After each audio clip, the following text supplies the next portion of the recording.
자, 오늘 갈라디아서 말씀을 한번 살펴보려고 합니다. 앞에 서자 붙어 있는 것들은 제가 다 편지라고 말씀드렸죠. 그리고 보통 바울의 서신들은 그 지역명이 앞에 붙고 다른 사도들의 서신들을 보면 자신의 이름이 붙습니다. 그래서 야고보서, 베드로전서 이런 식으로 본인의 이름이 붙고, 바울의 서신들은 대부분 로마서, 갈라디아서, 빌립보서 이렇게 지역명이 붙는 특징을 가지고 있죠. 그래서 이게 서신을 딱 제목만 봐도 바울이 썼구나라는 걸 알 수 있지만, 오늘 본문에도 바울이 자신의 이름을 언급하고 있습니다. 그런 면에서 일반적인 바울의 편지와 크게 차이가 없습니다. 그냥 바울이 평소에 쓰는 그런 편지와 형식은 유사한데 조금 차이가 있습니다. 여러분 보시면 1절부터 5절까지는 통상적인 인사들입니다. 그래서 다른 성경들을 찾아봐도 앞에 1장 부분은 다 그런 식으로 인사가 있습니다. 우리가 저번에 했던 빌립보서 같은 경우도 1절부터 2절까지 바울이 인사하면서 우리 아버지와 예수 그리스도로부터 은혜와 평강이 너에게 있을지어다 라고 시작을 합니다. 그런데 갈라디아서는 조금 독특한 면이 있습니다. 그것은 방금 빌립보서의 예를 제가 들었는데요. 빌립보서는 이런 인사가 끝난 다음에 감사가 이어집니다. 빌립보서 1장 3절부터 보면 내가 너희를 생각할 때마다 나의 하나님께 감사하며, 이렇게 감사와 칭찬이 함께 들어가죠. 그런데 갈라디아서를 보면 바로 뭔가 강경한 문체로 본론으로 들어가는 것을 보게 됩니다. 5절에서 영광이 그에게 세세토록 있을지어다 아멘하고, 6절에서 이상하게 여기노라라고 강경한 그의 목소리를 들을 수 있습니다. 6절에 이렇게 말하죠. 그리스도의 은혜로 너희를 부르신 이를 이같이 속히 떠나 다른 복음을 따르는 것을 내가 이상하게 여기노라라고 말합니다. 지금 바울이 편지를 쓴 명확한 목적이 드러나고 있는 부분입니다. 사실 편지는 그 자체로 어떤 목적을 가지고서 보내지 않습니까? 물론 연애 편지 같은 경우에는 편지 자체가 의미가 있을 수도 있지만, 보통의 서신은 명확한 목적을 가지고서 보내지 않습니까? 특별히 내용 증명 같은 경우에는 그 의도가 더욱더 확실하고 분명하죠. 바울이 지금 이 갈라디아 교회에 보내는 편지에서 다른 복음이라는 말이 나옵니다. 즉, 바울은 지금 갈라디아 교회 성도들에게 이 다른 복음으로 오염된 혹은 변질된 현 상태에 대해서 지적하고 있는 것이 이 본문을 통해서 알 수 있는 갈라디아서의 주된 목적이라는 겁니다. 그럼 여기서 다른 복음이라는 것이 뭘까 생각해 보면, 당시 바울과 그의 제자들이 전하는 것과 기존의 이스라엘 민족이 가지고 있던 종교는 분명 달랐습니다. 기존의 이스라엘 백성들이 가지고 있는 것은 유대교라고 하죠. 그 사람들의 가지고 있는 경전은 오직 구약 성경에만 국한되어 있고 예수를 메시아로 인정하지 않았습니다. 그러니까 예수를 십자가에 못 박았죠. 그런 유대인들이 가지고 있는 전통적인 신앙, 유대교가 먼저 흩어진 유대인들을 통해서 각 지역에 자리 잡고 있었습니다. 갈라디아 지역도 예외는 아니죠. 그런데 바울이 전하는, 우리가 오늘날 말하고 있는 이 기독교, 신약을 포함하고 있는 이 기독교가 전파됨과 동시에 그 당시 지역에 영향을 미치고 있던 유대인들, 그들이 가지고 있던 유대교와 혼종이 일어나게 됩니다. 왜 그렇게 혼종이 일어나냐면, 구약 성경을 베이스로 하는 건 똑같잖아요. 그러니까 구약 성경을 먼저 알고 해석하고 체계를 갖추고 있는 듯해 보이는 그들이 영향을 가질 수밖에 없죠. 그런 그들의 영향, 유대교의 영향으로 할례 논쟁이 펼쳐지게 됩니다. 그러니까 뭔가 몸에 흔적을 남기고 무언가를 해야 된다, 아니다, 우리의 신앙 고백으로 충분하다, 이런 갈등이 생기게 되는 겁니다. 그래서 갈라디아 교회의 많은 사람들이 이 할례 논쟁에 대해서 머뭇머뭇하고 예수의 가르침으로부터 다른 이야기들이 흘러나오자 바울이 다른 복음은 없다라고 말합니다. 그럼 여기서 말하는 복음은 무엇입니까? 1절에 보시면 오직 예수 그리스도와 그를 죽은 자 가운데서 살리신 하나님 아버지로 말미암아 사도된 바울, 여기에 복음의 핵심이 있습니다. 다른 말로 하면 예수 그리스도와 하나님 아버지로 말미암아 성도된 너희는, 이렇게 바꾸면 이것이 바로 복음의 진수가 되는 겁니다. 여기에 주체에는 예수 그리스도 하나님 외에 없습니다. 사람이 낄 틈이 없습니다.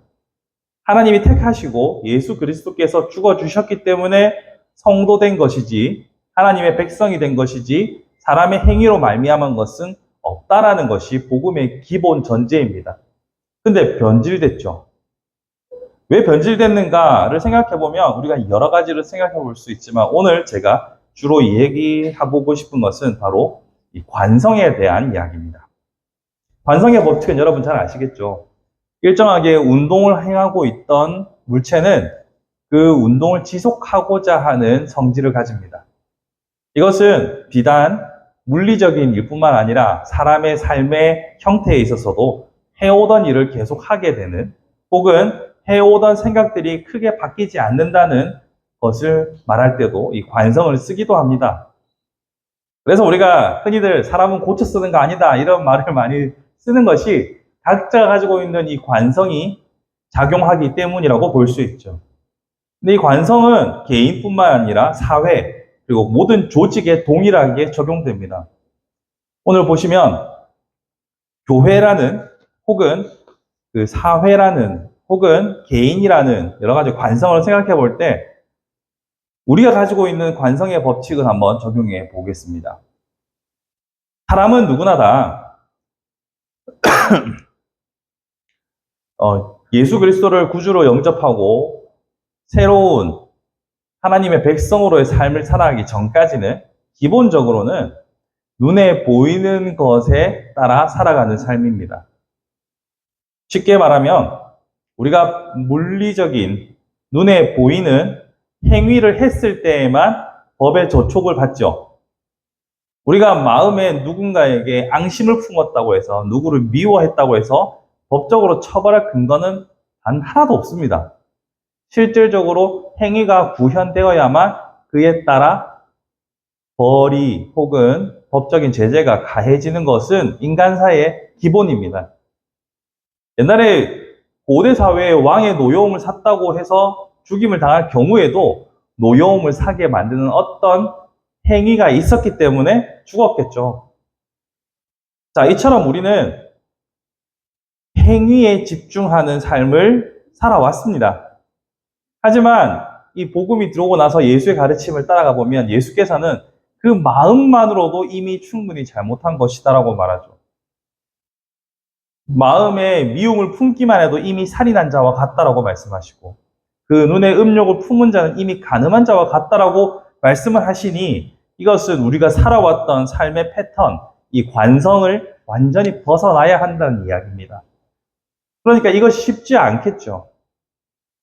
그러다 보면 우리에게 어떤 유혹이 생기냐면, 이 마음의 문제에 집중하기보다는 겉으로 드러나는 것에 조금 더 관심을 가지게 됩니다.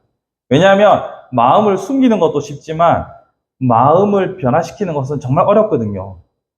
원수를 사랑하라라고 하는 말씀을 실질적으로 행하려고 내가 마음을 바꾼다 생각해보면 이게 정말 가슴이 찢어지고 미칠 노릇입니다. 쉽지 않습니다. 마음을 바꾼다는 것은.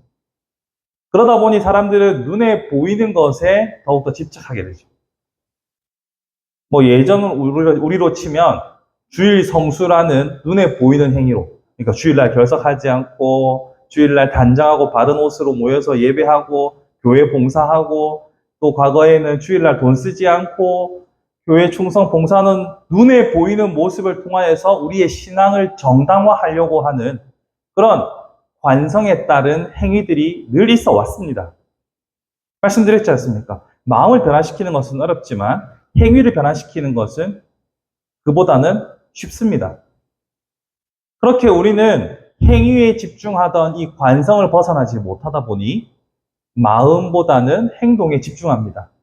마찬가지로 유대교가 가지고 있는 특징은 안식일 논란, 할례 논란 등등 눈에 보이는 행위를 잘할수록 더욱더 좋은 유대교인이 되는 겁니다.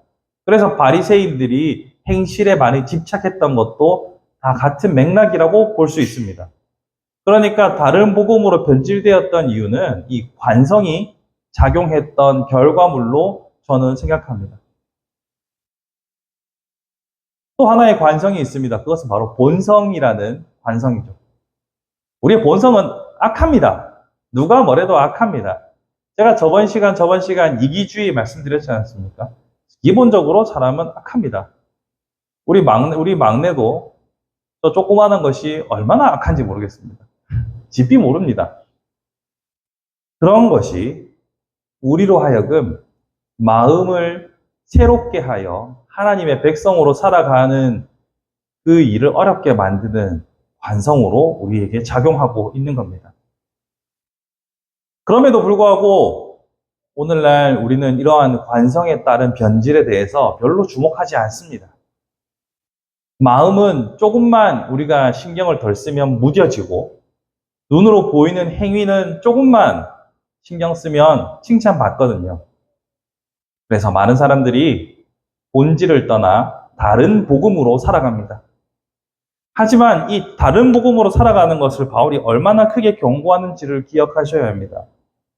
바울은 이렇게 말합니다. 8절 말씀에서 우리가 너희에게 전한 복음 외에 다른 복음을 전하면 저주를 받을지어다. 이거를 오늘 설교의 맥락으로 풀어볼까요? 마음의 문제가 아니라 외식에만 힘쓰면 저주를 받을 수 있다라고 말하는 겁니다. 그런 의미에서 우리는 다시 한번 다른 복음이라는 차원에서 우리 신앙을 점검해 보아야 합니다. 이 방송을 보시는 많은 분들도 왜 저렇게 세게 얘기하나 싶으실 수도 할 수도 있습니다. 하지만 마음의 문제, 즉 내가 성령에 이끌려 새 사람을 입어 주께서 주시는 마음으로 살아가는지 아니면 이전의 관성을 따라서 나의 악한 본성을 따라서 혹은 타인의 시선을 따라서 행위에만 집중하고 있는 다른 복음을 사는 사람이라면 저주를 기억해야 한다는 겁니다. 이것이 안 되다 보니 교회는 많은 문제를 겪었습니다. 눈에 보이는 행위로 사람을 평가하기 시작하면 칭찬받기도 쉽지만 비난받기도 쉽습니다. 그렇죠. 그래서 교회 안에서 각종 뒷담화가 횡행하였습니다. 제가 거쳐왔던 교회는 성도로서 혹은 교역자로서 혹은 단순하게 방문이 아니라 지역을 일시적으로 가면서 출석했던 교회에 다 포함해서 분명히 제 10손가락은 넘어가지요. 그 어떤 교회도 행위로 서로 험담하고 힐난하지 않는 교회는 없었습니다. 그걸 단순히 저는 개인의 잘못으로 치부하지는 않습니다. 그러한 행실과 태도에 대해서 침묵했던 이전 세대의 교회가 잘못했다고 저는 생각합니다. 그래서 저는 이 관성, 그러니까 마음의 문제가 아니라 행실에만 집중하는, 그리고 우리의 본성에 대해서 너무나 쉽게 간과하는 이 행태를 벗어버리고 정말로 마음의 문제를 심각하게 고민할 수 있는 그런 새로운 공동체가 우리 바른교회가 되어야겠다라고 다시 한번 다짐하게 되었습니다. 말씀을 정리합니다. 처음 바울이 전했던 복음을 받아들이고 교회를 세우기 시작한 이 시대에 얼마나 많은 사람들이 뜨거운 열정과 감격으로 시작했겠습니까? 우리의 신앙의 초창기를 생각해 보시면 크게 다르지 않을 겁니다. 그럼에도 불구하고 그들은 변질되었습니다. 이것은 동일하게 우리에게도 적용됩니다. 우리도 변질될 수 있습니다. 성령의 주도가 아니라 관성의 주도를 받게 되면 변질됩니다. 그리고 그것은 결과적으로 다른 복음이 됩니다. 여러분의 행실과 여러분의 눈에 보이는 것들 혹은 우리의 본성에 매이지 마시고 오직 성령님을 통하여서 새로운 마음으로 하나님을 기쁘시게 하여 참된 복음으로 살아갈 수 있는 저와 여러분의 복된 삶이 되기를 우리 주님의 이름으로 축복합니다.